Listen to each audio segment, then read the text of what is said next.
पहचान दिलाने वाले किसान, मजदूर, शोषित, पिछड़ा, आदिवासी, अल्पसंख्यक समाज को कह रहे हैं कि जाओ अपने परिवार का गुजारा 5 किलो राशन में कर लो। वो प्रधानमंत्री ऐसा कह रहा है जो अपनी नाक पोंछने के लिए भी 1000 रुपए का रुमाल इस्तेमाल कर लेता है।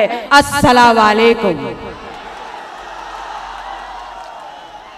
आज इस कुशीनगर की चुनावी जनसभा में मंचासीन AIMIM के माननीय सदर बैरिस्टर असदुद्दीन ओवैसी साहब,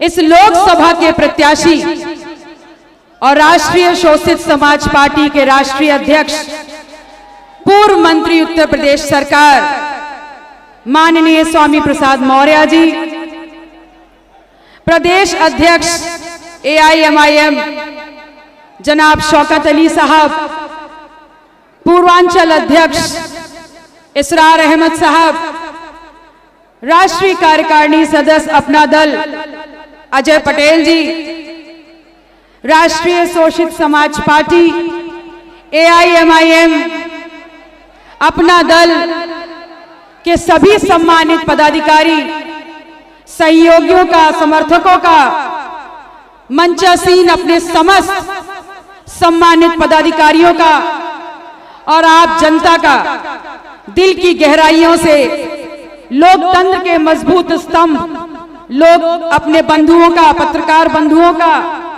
सुरक्षा में लगे सुरक्षा कर्मियों का, जिनका नाम ले पाए और जिनका नाम नहीं ले पाए, स्वर की गहराइयों से, दिल की गहराइयों से हार्दिक स्वागत, अभिनंदन और वंदन करते हैं।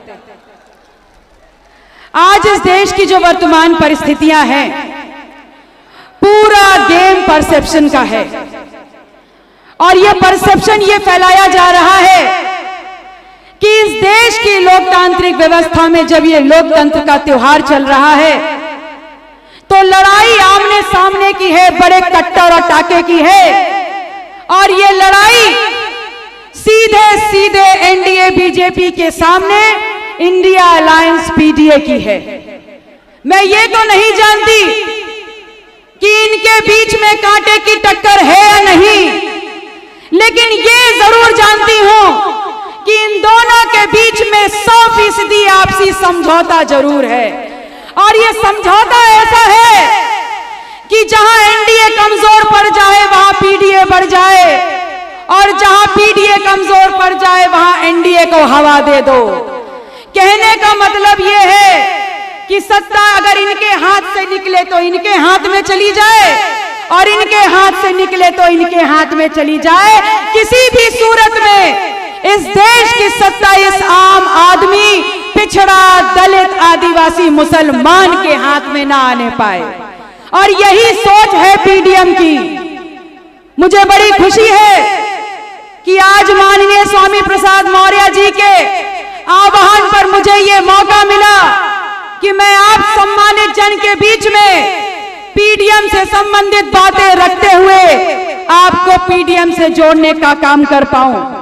ये पिछड़ा, दलित, अल्पसंख्यक, आदिवासी, मुसलमान समाज, ये वो समाज है इस देश का जब इस देश के खेत खलिहानों में उतर जाता है तो इतना अनाज पैदा कर देता है कि 135 करोड़ लोगों का पेट भर देता है।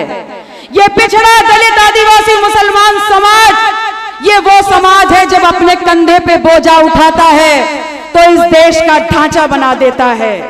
ये पिछड़ा, दलित, आदिवासी, मुसलमान समाज वो समाज है जब दिन भर काम करके अपने खून को पसीने में बदलता है तब इस देश का खजाना भर के इसको दोबारा सोने की चिड़िया बनाने का काम कर देता है।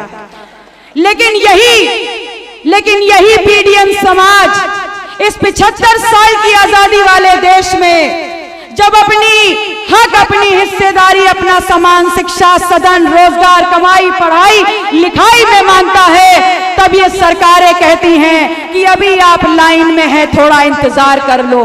तो मैं आपसे कहती हूं कि लाइन में तो हम पिछले 75 सालों से हैं और पिछले 75 सालों से अपने संविधान की ताकत को इस्तेमाल करके हर वो शख्स को हमने सरकार बनाने का काम किया है जिस पे हमने विश्वास किया था कि हमारी हिस्सेदारी वो हमको दे देगा। लेकिन अफसोस, जो भी आया वो हमको वोट बैंक समझ करके हमारी संवैधानिक ताकत को लूट करके चला गया और हमको दोबारा लाइनों में खड़ा करने का काम कर दिया। मैं आपसे कहती हूं कि ये पीडीए वाले हों या ये एनडीए वाले हों, ये दोनों के दोनों अगर एक सांपनाथ है तो दूसरा नागनाथ है। ये दोनों के दोनों एक ही थाली के चट्टे बट्टे हैं। इन दोनों को पिछड़ा, दलित, आदिवासी, मुसलमान का 100% वोट चाहिए, लेकिन हिस्सेदारी के नाम पर ये हमको ठेंगा दिखाने का काम कर देते हैं। मैं आप लोगों से कहने आई हूं कि ये एनडीए वाले 2014 में बड़ा तड़प रहे थे बिन पाली मछली की तरह अपनी सरकार बनाने के लिए, और तब कहा था कि देश को बहुत आगे तक ले जाएंगे, विकसित कर देंगे, हर घर में दुगनी कमाई होगी और हर साल 2 करोड़ नौजवानों को रोजगार देंगे, 15-15 लाख बोनस में दे देंगे, अच्छी दवाई और अच्छी पढ़ाई दे देंगे। और देख लीजिए, घर घर मोदी, हर हर मोदी के नाम की खुजली हाथों पे ऐसी उभर गई कि जाके एक एक आदमी ने 5-5 वोट दे करके प्रचंड बहुमत की सरकार बना दी। तो आप लोगों से सवाल पूछती हूं, आपके घर में 15-15 लाख तो आ गए होंगे, आपके घरों में नौकरियां तो आ गई होंगी। अरे आपके घर में नौकरी आई हो ना आई हो, 15 लाख आए हो ना आए हो, झूठे जुमलों की एक फेहरिस्त तो जरूर आई होगी। मैं आप लोगों से कहती हूं कि 2019 में नाक ऐसे ना पकड़ के घुमा के पकड़ी और वही पुरानी आदत, इस देश के पिछड़ा, दलित, आदिवासी की खुजली फिर उभर आई और घर घर मोदी, हर हर मोदी करके दोबारा सरकार बना दी। और इस बार फेहरिस्त नहीं आई, इस बार जेब से एक एक नोट निकाल करके जेब को सीने का काम कर दिया नोटबंदी के बाद, और हम सबको भिखारियों की लाइन में खड़ा कर दिया। अब आ गया है 2024 और 2024 के आखिरी चुनाव के आखिरी चरण में हम आ गए हैं और फिर ये झूठे वादे लेकर के आ रहे हैं, लेकिन पिछले वादों पे कोई सवाल नहीं, कोई जवाब नहीं। और आज क्या कह रहे हैं? आज कह रहे हैं कि धन्य है इस देश के यशस्वी प्रधानमंत्री मोदी जी, जो इस देश के 80 करोड़ लोगों को 5 किलो राशन दे रहे हैं। अरे डूब मरना चाहिए ऐसे प्रधानमंत्री को, जो इस देश को पहचान दिलाने वाले किसान, मजदूर, शोषित, पिछड़ा, आदिवासी, अल्पसंख्यक समाज को कह रहे हैं कि जाओ अपने परिवार का गुजारा 5 किलो राशन में कर लो। वो प्रधानमंत्री ऐसा कह रहा है जो अपनी नाक पोंछने के लिए भी 1000 रुपए का रुमाल इस्तेमाल कर लेता है। वो प्रधानमंत्री ऐसा कह रहा है जो एक दिन में एक भाषण देने के लिए 15 लाख का सूट पहन के आता है। वो कह रहा है कि जाओ किसानों, तुम्हारे सम्मान के लिए तुम्हारी सम्मान निधि, वो लाल लाल करारा 2000 का नोट तुम्हें दे दिया है। वो उसमें कहता है खुशियां भी बटोर लो, बच्चों की शादी भी कर लो, शिक्षा भी कर लो, और जो कुछ निपटाना है सब निपटा लो। तो मैं आपसे कहने आई हूं कि इस बार अगर ये 5 किलो राशन दे तो रख लेना, 10 किलो दे तो रख लेना, 20 किलो दे तो रख लेना, 2000 दे, 20,000 दे, जो दे वो रख लेना। ये इनके बाप के घर का अनाज नहीं है, ये आपके और हमारे खेतों का अनाज है। और जो नोट आपके बीच में करारे करारे फेंके, उनको भी बटोर लेना। ये नोटबंदी के बाद हमारी जेबों से निकाल के ही तो हमको कंगाल कर दिया है। आप लोगों को सिर्फ इतना कहना चाहती हूं कि 2014 में बड़ी चालाकी से निकाले थे आपके जेब का एक एक वोट और बनाई थी प्रचंड बहुमत की सरकार। 2019 में नोटबंदी करने के बाद निकाल लिए आप लोग के जेब के एक एक नोट, और 2024 में अगर इन झुट्टों के चक्कर में पड़े तो इस बार जाएगी शरीर की लंगोट और नंगे हो जाएंगे आप समाज और परिवार के सामने। आप बता नहीं पाएंगे कि आपने अपनी संवैधानिक ताकत का क्या इस्तेमाल किया। और उधर देखिए, अभी कुछ दिन पहले मैंने एक भाषण सुना, वो कह रहे थे कि अगर हमारी सरकार नहीं बनी तो राम मंदिर में ताला लग जाएगा। अरे माननीय मोदी जी, आप भविष्यवक्ता मत बनिए और ये मत बताइए इस देश में आगे क्या होगा। आप पहले ये बताइए कि आपके शासनकाल में इस देश में क्या क्या हो गया। आपके इसी देश देश में आपके शासनकाल में कैसे आपने लोगों की जेब पे ताला लगा करके नोटबंदी कर दी, इस बात का जवाब दे दीजिए। कैसे आपने इस देश में कोरोना के बाद इस देश में लॉकडाउन लगा करके लोगों की सांसों पर, लोगों की भूख पर, लोगों की कमाई पर आपने ताला लगा दिया, पहले इस बात का जवाब दीजिए। आने वाले वक्त खुद ही बता देगा राम मंदिर पे ताला लगेगा या नहीं लगेगा। मैं आप लोगों से कहने आई हूं कि ये दूसरे जो चोर आपके बीच में खड़े इंडिया अलायंस वाले, ये कहते हैं हम पिछड़ा, दलित, अल्पसंख्यक की रहनुमाई करते हैं। अगर पिछड़ों की रहनुमाई करते हैं तो 69,000 शिक्षक भर्ती का घोटाला हुआ, और जब उस घोटाले में पिछड़ों के लड़के लखनऊ की धरती पर लाठी खा रहे थे, तब ये पिछड़ों की रहनुमाई करने वाले कहां थे? ये पिछड़ों की रहनुमाई करते हैं और शायद इसीलिए अपने घरों में बैठे हुए थे। मैं इनसे सवाल पूछती हूं और आपके माध्यम से सवाल पूछती हूं कि क्या पिछड़ों में सिर्फ यादव आते हैं? अरे सारे पिछड़ों का हक लेकर के तो ये यादव कब के भाग गए, और आज जो यादव पिछड़ों की बात कर रहे हैं वो इतने अगड़े हो गए हैं कि ठाकुरों में अपनी रिश्तेदारियां कर रहे हैं। वरना बताइए कौन पिछड़ा कुर्मी है, कौन काछी है, कौन कहार है, कौन पाल गडरिया है, कौन मौर्य है जो ठाकुरों में अपनी रिश्तेदारियां कर रहा है। और इसीलिए मैं कहती हूं कि अब पिछड़ों के नाम पे राजनीति नहीं होगी, आज झूठे मुद्दों के नाम पर राजनीति नहीं होगी।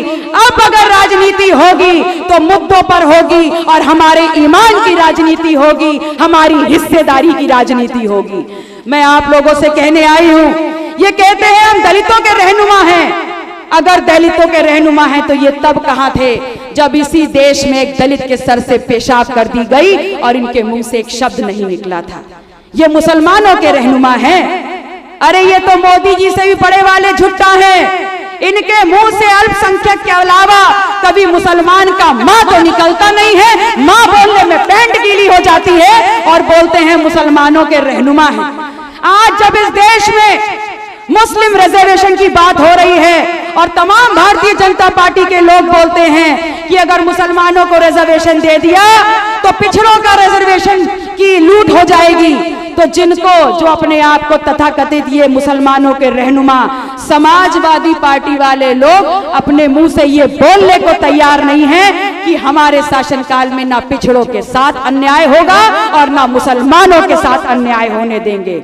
लेकिन हमारी मानसिक स्थिति देखिए, हम पिछड़ों दलितों की, हम मुसलमानों की, कि जो हमारा नाम तक नहीं ले रहा है हम उसके नाम पर अपनी जवानी कुर्बान करने चले हैं। जो हमारा नाम तक नहीं ले रहा है हम उसके नाम पर पिछले 25 सालों से दरियां बिछाने का काम कर रहे हैं। जो हमारा नाम तक नहीं ले रहा है हम उसके नाम पर इस लोकतांत्रिक व्यवस्था में अपनी संवैधानिक ताकत, इस वोट की ताकत को घंटों लाइन में धूप में खड़े होकर के उसको वोट दे करके उसको सरपरस्ती देने का काम करने का सोच रहे हैं। मैं आपसे कह रही हूं कि भूलिएगा नहीं, इस देश में अक़लियत की राजनीति को एक नई जुबान चाहिए, और वो नई जुबान ऐसी हो जो इस देश में इस बात को खत्म कर दे, निस्तो नाबूद कर दे कि इस देश की अक़लियत की राजनीति, इस देश में बहुसंख्यक राजनीति से अपने आप को सिर्फ बचाए तक सीमित रखने की है। बिल्कुल गलत। वो नई आवाज इस देश में इस बात को साबित करेगी कि अगर बॉर्डर पे मुसलमान खड़े होकर देश की रक्षा कर रहा है, अगर खेतों में उतर करके मुसलमान देश की आजाद पैदा कर रहा है, अगर अपने हाथों के हुनर से ये देश को दुनिया में ख्याति दिला रहा है, तो इस देश में लड़ाई मुसलमानों की हक और अधिकार और हिस्सेदारी की है और संवैधानिक हिस्सेदारी की है। मैं आपसे कोई लंबे चौड़े वादे करने नहीं आई, लेकिन पीडीएम के संयोजक होने के नाते आज इस भरे मंच से आपकी लोकसभा को कुशीनगर के प्रत्याशी माननीय स्वामी प्रसाद मौर्य जी के चुनाव निशान गन्ना किसान पर आपका सहयोग, समर्थन और आशीर्वाद मांगने आई हूं। और जब आप अपनी संवैधानिक ताकत का इस्तेमाल करने के लिए 1 जून को अपने पोलिंग बूथ पे जाएंगे तो आपको ईवीएम मशीन पे नंबर 6 पर माननीय स्वामी प्रसाद मौर्य जी के चेहरे के साथ उनका चुनाव निशान मिल जाएगा। उसको इतनी ताकत से दबा दीजिएगा कि जब 4 तारीख को ईवीएम की पेटियां खुले तो ये गन्ना किसान स्वामी प्रसाद मौर्य जी को लेते हुए सीधे उस सदन में जाए जहां पर माननीय असदुद्दीन ओवैसी साहब बैठे हुए हैं, ताकि अगर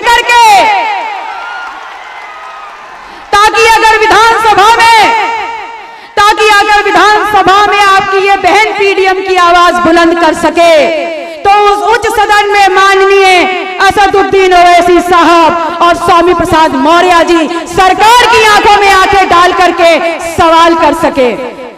आप सभी अकलियत के लोगों का, मेरे भाई बहनों, बुजुर्गों, माताओं बहनों और दूर तक मेरी आवाज को सुनने वाले जो कुशीनगर के कोने कोने से आए हैं, आप सभी ईमान वालों से अंत में एक ईमान की बात कहते हुए रजा लूंगी कि तुम ही नहीं हो वारिसे, तुम ही नहीं हो वारिसे शब्बीर मोमिनो, हम भी तो कह रहे हैं हमारा हुसैन था। बहुत बहुत आभार, शुक्रिया, नमो बुद्धाय, जय भीम, जय संविधान।